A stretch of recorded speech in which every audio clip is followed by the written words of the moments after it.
I hope that we all somehow have a possibility to share our experiences, to share our feelings about what is happening in Europe now, in Poland, in other countries from which we arrived. But please let me welcome Oleksiy Radyński from Kiev, Ukraine, Hector Guega Gonzalez from Barcelona, from Spain, one of very many people in Spain engaged in the Indignados movement, Paolo Do from Italy, from Rome, from the collective S. What is exactly happening at the moment in your countries? What things happens in Spain? First, I would like to know what you know about Spain. This is really a starting point, but I'm gonna imagine that you all have followed something from what's happened in the last month in Spain, and this movement that grow up in the squares, and then they start organizing different working groups and different assemblies and different neighborhoods, had developed different results, small results, that mainly is the engage of people trying to find solutions to concrete problems. Concrete solutions are, for example, last week in Madrid there were 14 hospitals occupied because they are this idea of every government to privatize the public sectors, to sell to their families or to their friends, and the workers of hospitals start to organize in Spain and occupy the hospitals just to say no to this. Then another example is, for example, maybe you heard about this, is the evictions. No?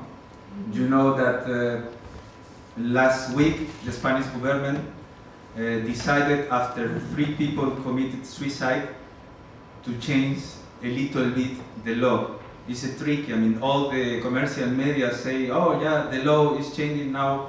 No one is gonna be evicted from their houses." No, this is a really tricky law, because if you have 2 children and you earn more than 1,600 euros, you could be evicted from your house. There are some tricky, some small words, more things that it's come out not in the media, but it happens. Another thing that I think is really interesting is what is happening right now in Catalonia.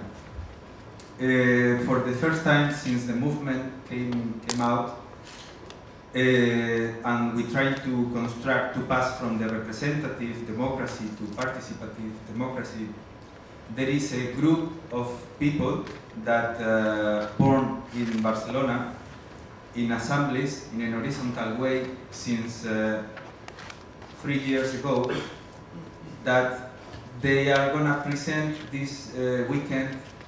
They bid for the Catalan elections. What does it mean? That this is the first time that this Raise Up movement that started last year are going to present a bid to be inside a parliament. And what they want to claim there is that they have not representation. They want to beat every law that the parliaments are going to approve, and this is the first time in all Occupy or 15M or this Arab Spring movement that a group of people are going to try to hack from inside of the parliament. In Italy, what's going on now is pretty interesting, because it started what we call the third wave of movement against the crisis. At the beginning was a movement inside the King Garden, where a teacher was protesting against the cuts to this social welfare, and the mother and father of the children started to occupy the King Garden together with the teacher, and to run in a different way the King Garden against these cuts. The student movement then came across this protest, came putting inside the Bologna process claim, so they started this second wave. Now the third wave started last week for this first European general strike that happened the 13th of November in different countries, in Portugal, in Spain, in Italy and in Greece. Was the hugest demonstration, but also in the other city was rally, action. The reason why we don't have any kind of a mass social movement of the new type, I think, is that the social antagonisms are being very effectively replaced with identitarian antagonisms and with not even national, but also this kind of antagonisms, but primarily I speak of problems with identity that are being imposed on us and that I think are being also imposed on us when we are asked to speak about our national context. When Joshua was speaking, I saw you opened the website of Agora 99. It was the international meeting which took place in Madrid a few weeks ago. Who wants to tell us what was happening in Madrid? Kai, maybe you. The work is still being developed. We just got a lot of information from the DET, basically the working group that came out of the assembly. In the end, we just got tons of information on what's going to be coming up that they're working on, and more regions, not nations, regions, are connected now in the struggle regarding debt, and more regions are coming on board. And the rights group made a really beautiful proclamation. They wrote a document, which is astounding within the time frame that we worked. The democracy working group decided that we would not, it's kind of a strange thing to say, there was a movement to write a new constitution in Spain, and we decided to denounce the idea of constitution and rather call for new models. And that proposal was passed in the General Assembly, and we are set to work on what the hell a new model is for that framework. The very important topic of this event is that for the first time we try to, after this crisis, to make a common answer for this crisis beyond the national level, because you know, this open space that the crisis really made, this open space is really ambiguous, and there is this option in place that the answer of this crisis must be at national level, through nationalism. What's happening in Greece is exactly that. After 2008, Greece was resisting almost alone.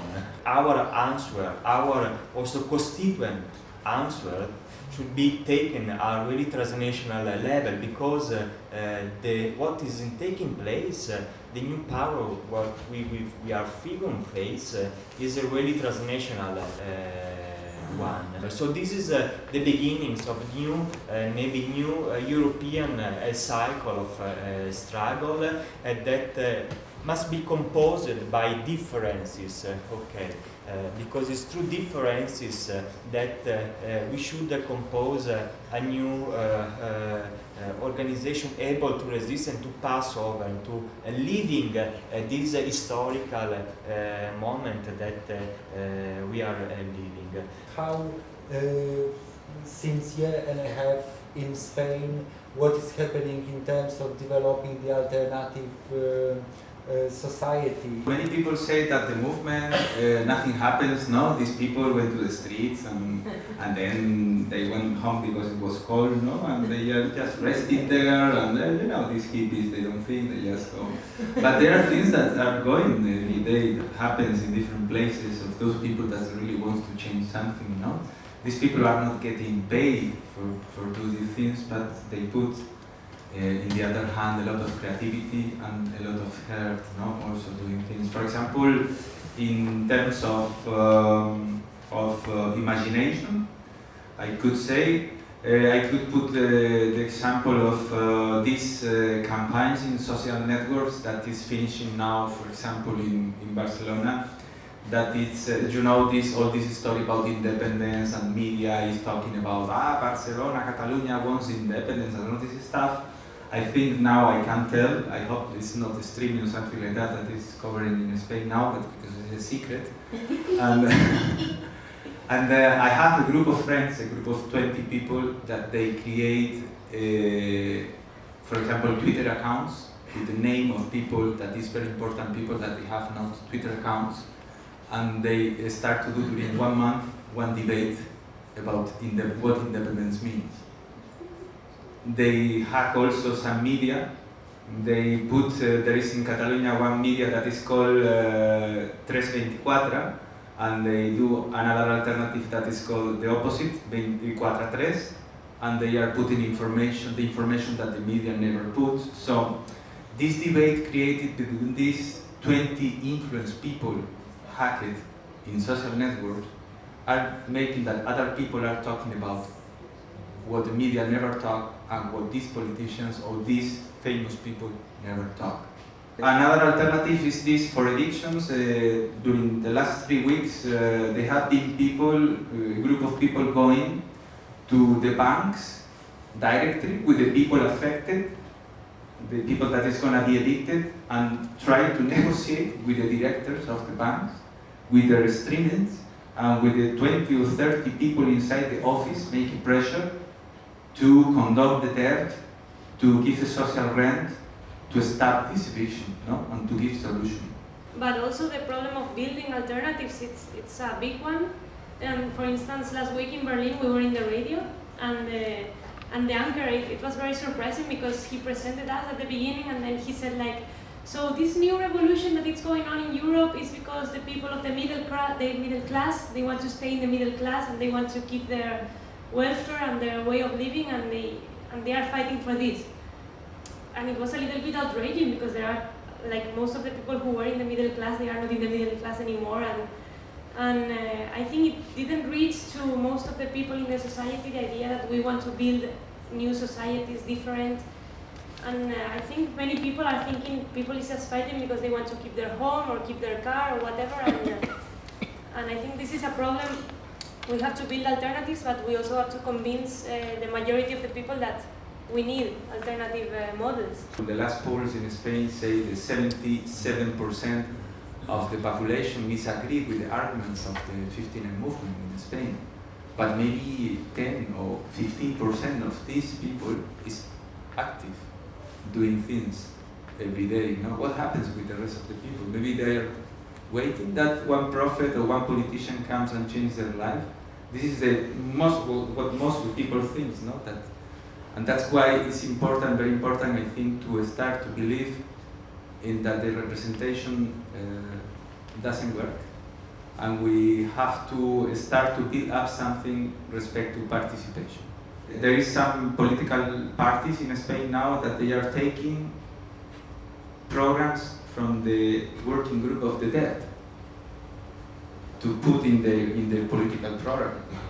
The law approved the last week for the Spanish government came under the social pressure, but also under the movement pressure also, that was showing every day this lack of attention. So there are things, maybe it seems that nothing happens, that nothing is, but there are things that are going on, and maybe not as fast as we would like that the things change, but maybe there is a work to beat the institutions and the politicians, but I think the most important work is to engage the rest of the people, because without the rest of the people we cannot change anything.